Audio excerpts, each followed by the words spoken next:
Hey, this is Meredith Elliott Powell, and you know what time it is. It is time for another episode of Thrive, the show where we dive into the strategies, discuss the steps, everything that you need to know to, well, turn all this uncertainty into a major competitive advantage.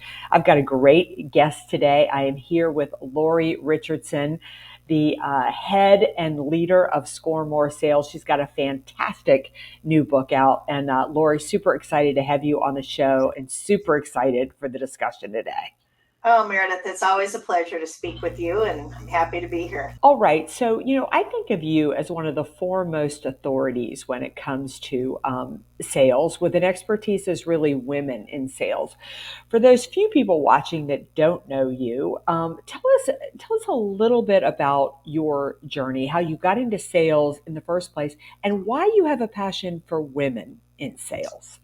Yeah, I got into sales years ago in my early 20s, and I did it because I was a single mom and I wanted to make the money that my male counterparts made in some industry.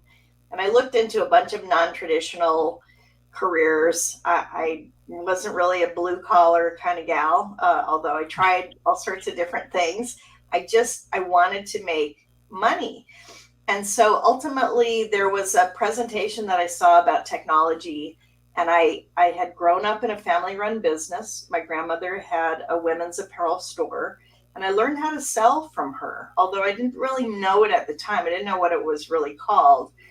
But when I heard about technology and all the things that were happening back then in the mid 80s, I realized that I could sell this technology. And I got myself into a straight commission position, and I was terrified.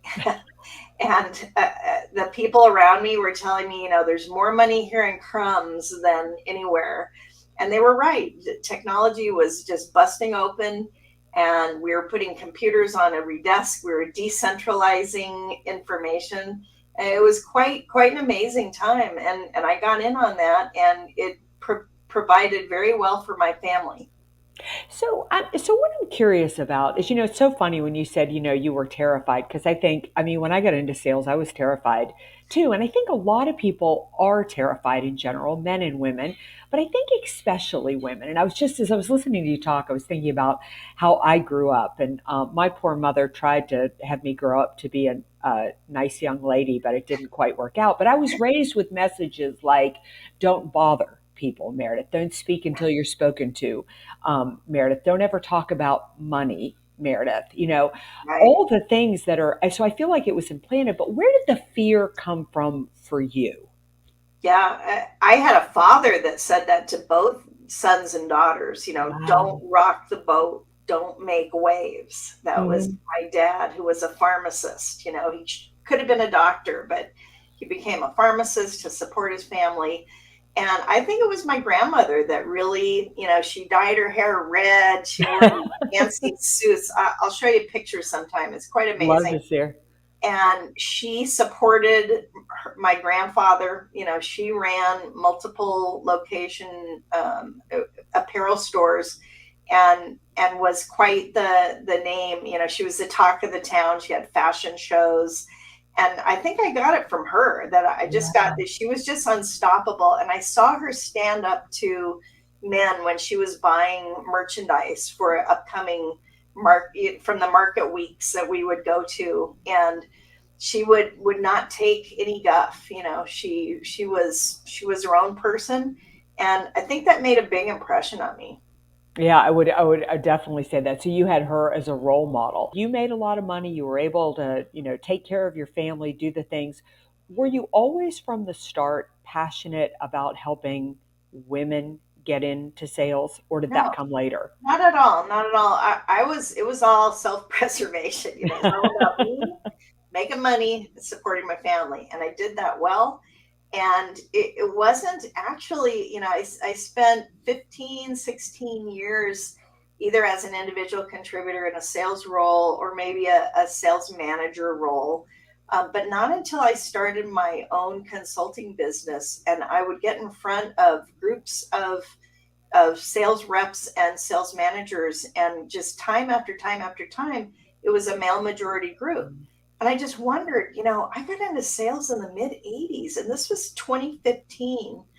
And I walked into one room and there were 80 people in the room. They were all sales managers or higher. There were Yeah. C-level folks, and there were four women in the room. And I just thought, this is a telecommunications company. It's not a complicated technical sell. They were reselling phone lines. It was more of a boys network. And I just thought, why aren't women thriving here? And why isn't half the room women? So I just started doing research at that point, but it wasn't until 2015. So, what did you find when you started doing the research? Why don't women get into sales? And I want to say with that, I think it's probably one of the biggest mistakes that women looking to have a career where you can take care of your family you Yeah, make, because you have so much flexibility.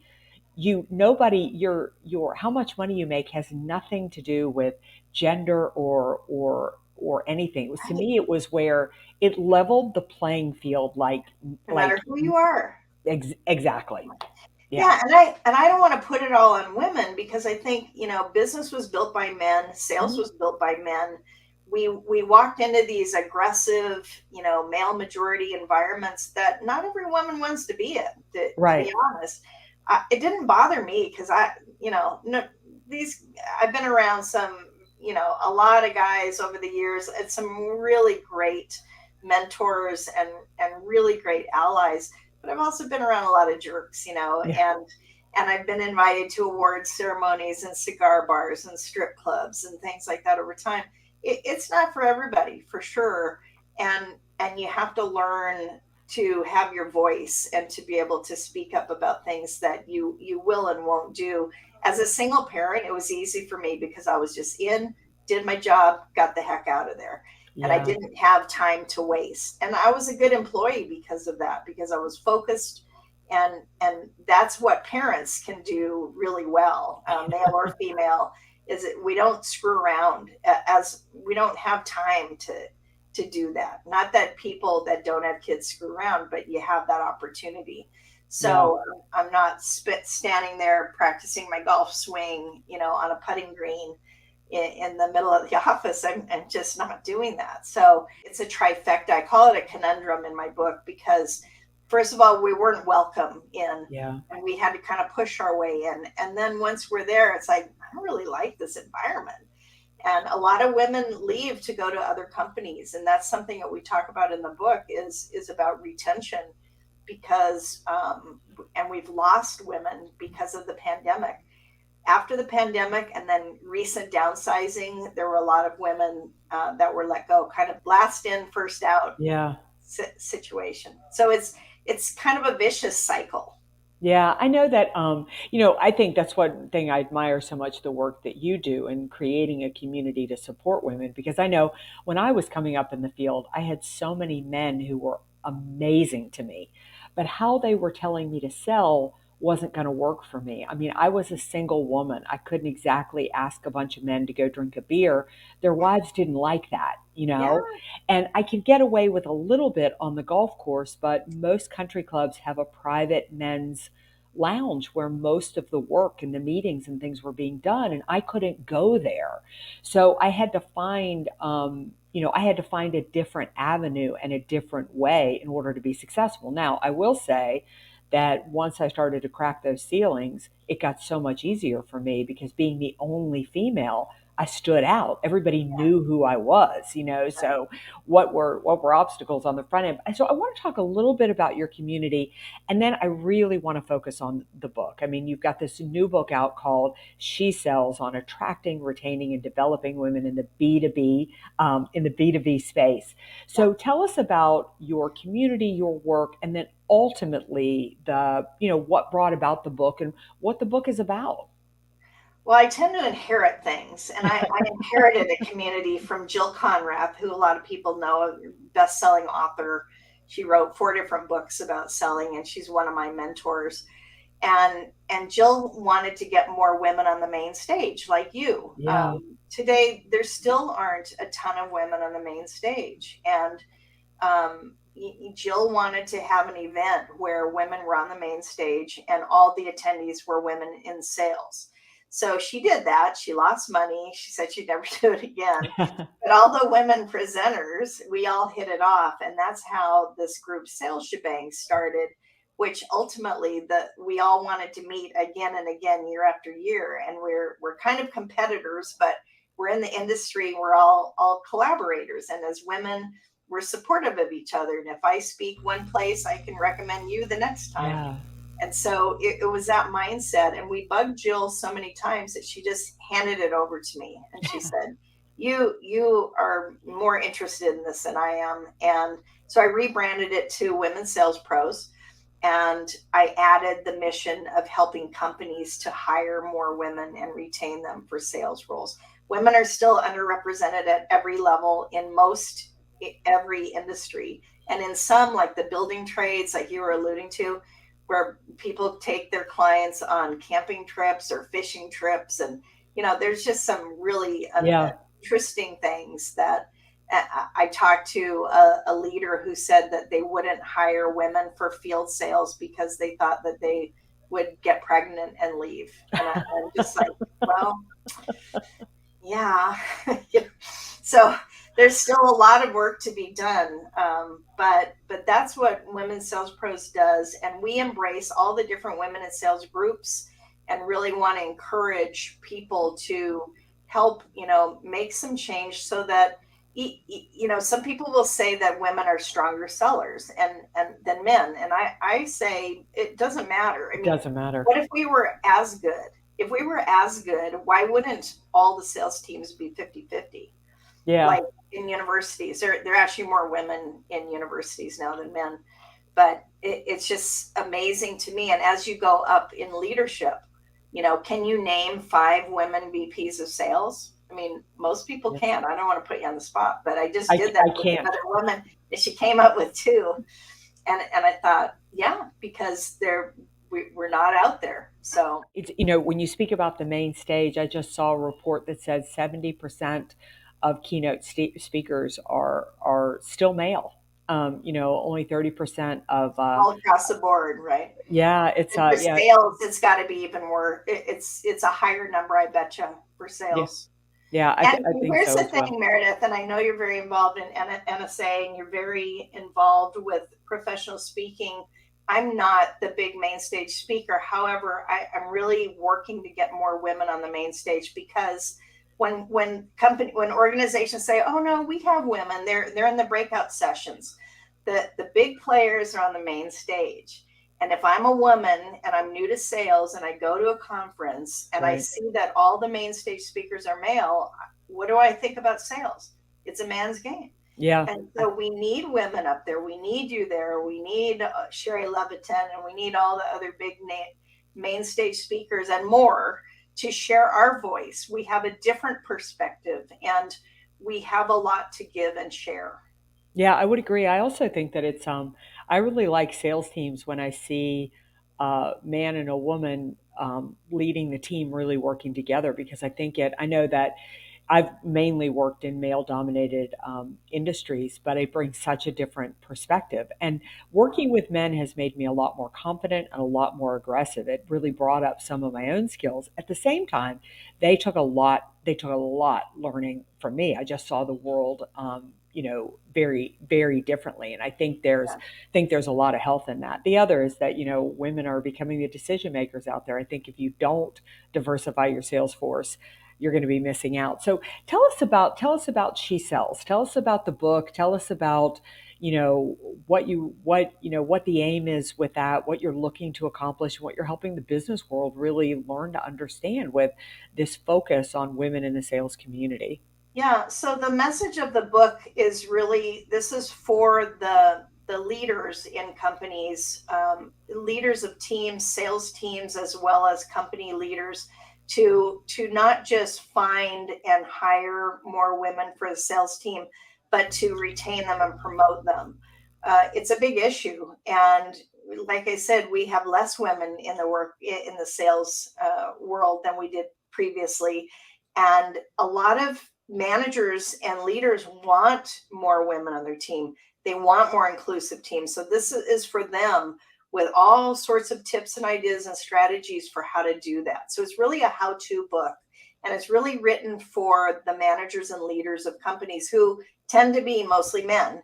Women will read it and they'll nod their heads because they're like, yep, yep, yep, yep. It's what we know as women in sales.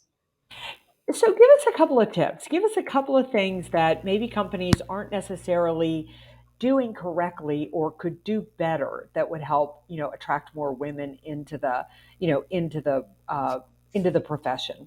Sure. So at the end of most of the chapters, there is like a top 10 Yes. list of things to do.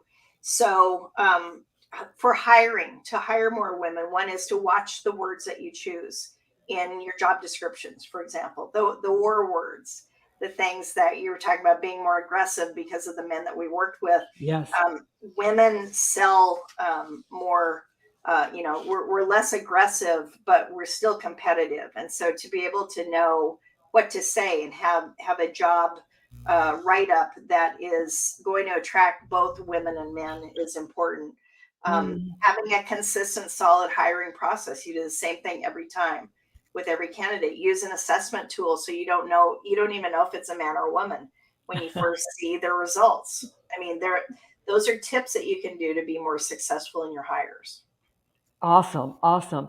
What do you think women need to do though to more step to the plate? Where is our role in it, both as current leaders, but also, I always tell I do a lot of leadership development and a whole lot of Yeah. succession planning, and I always say that in a perfect world, you get to work for a boss who's interested in your career, interested in your future, and already has a game plan for you.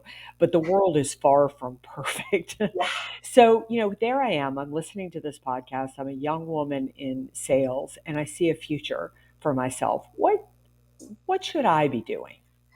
Yeah, what I did when I was young was become a lifelong learner. I Mm, went to Toastmasters on my own. I went to Dale Carnegie way back years ago. Paid for myself as a single mom. I didn't have a lot of money, but I invested in my professional development.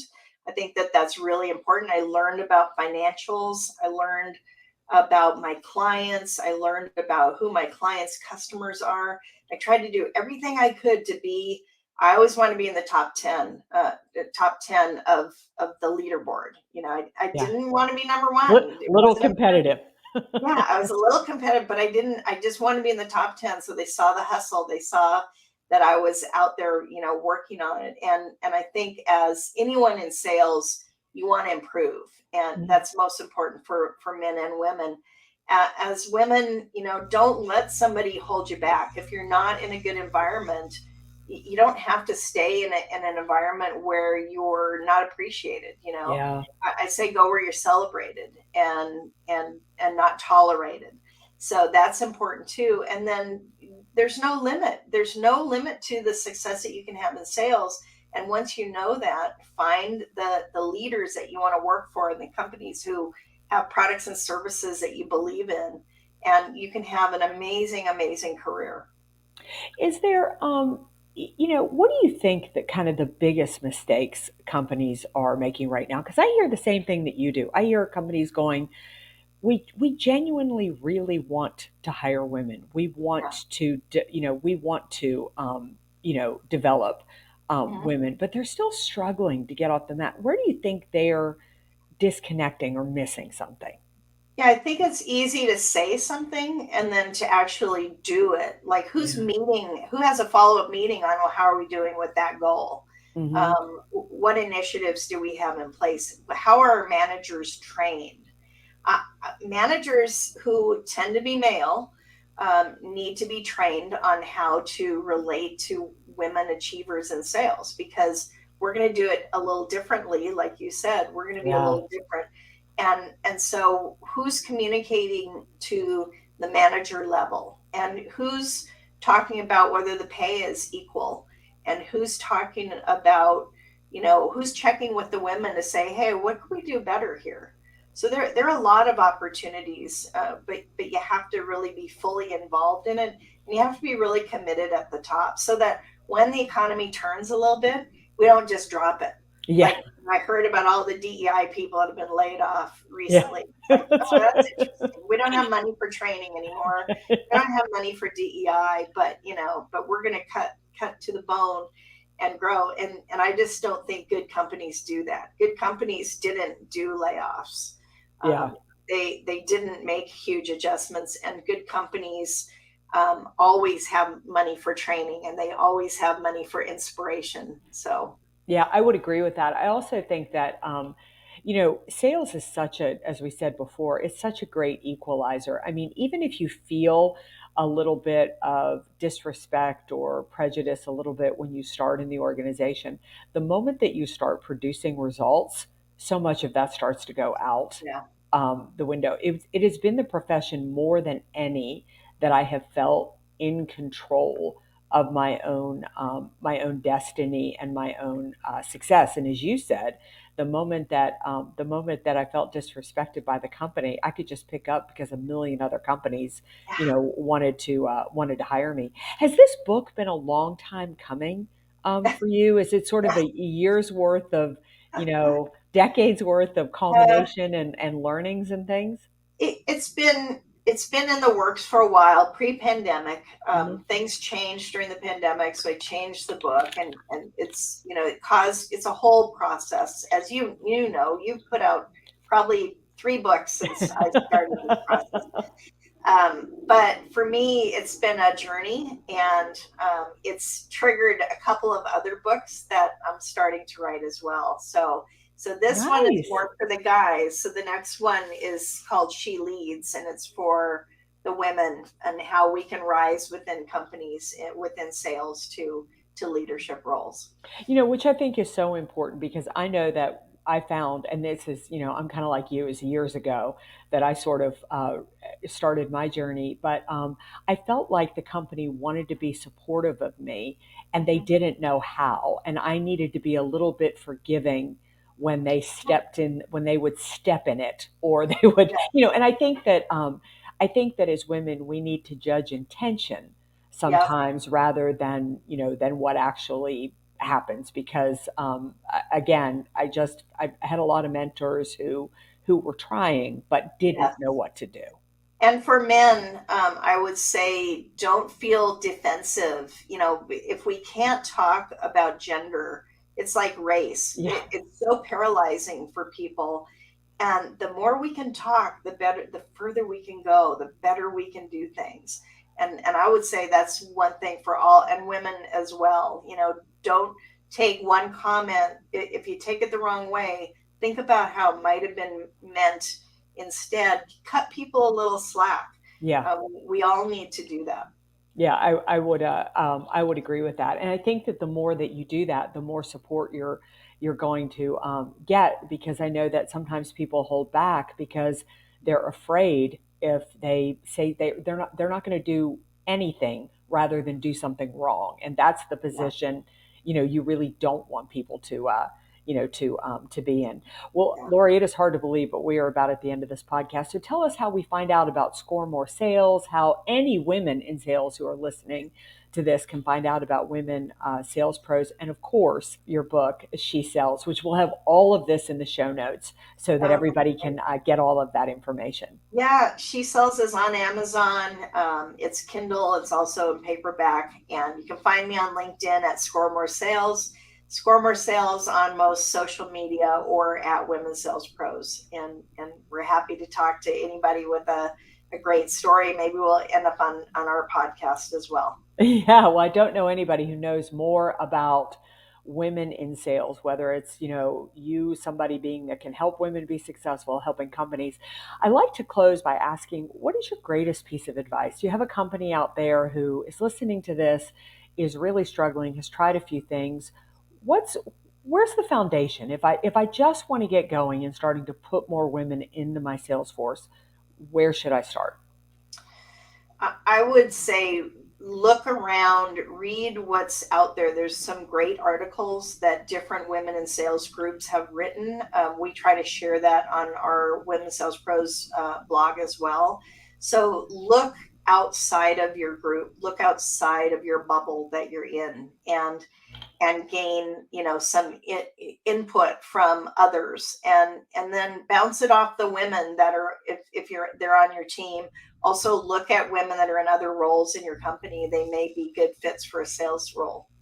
Well, fantastic. Again, I don't know anybody who knows more about the role of women in sales. I also want to say that this all has a moral aspect to it. I mean, we definitely want to see women succeed, but it has a huge economic impact for companies. There are more women in the workforce today than I just heard a report on NPR the other day that the groups that has really opted out of the workforce is Yeah. younger men. Women have come in like, very, very strong. And for any woman working out there, you're probably not looking at two people who were more afraid to sell than both Lori and I, who turned it into incredibly lucrative and successful businesses. So take the plunge. Please connect with Lori Richardson. Find out more about Score More Sales. Find out more about She Sells. And if you are a woman in sales, check out Women Sales Pros. So thank you again, Lori, for your time. It was fantastic having you. And for everyone, we will see you for another episode of Thrive, the show where we dive into the strategies, everything that you need to know to turn all of this uncertainty into your greatest competitive advantage.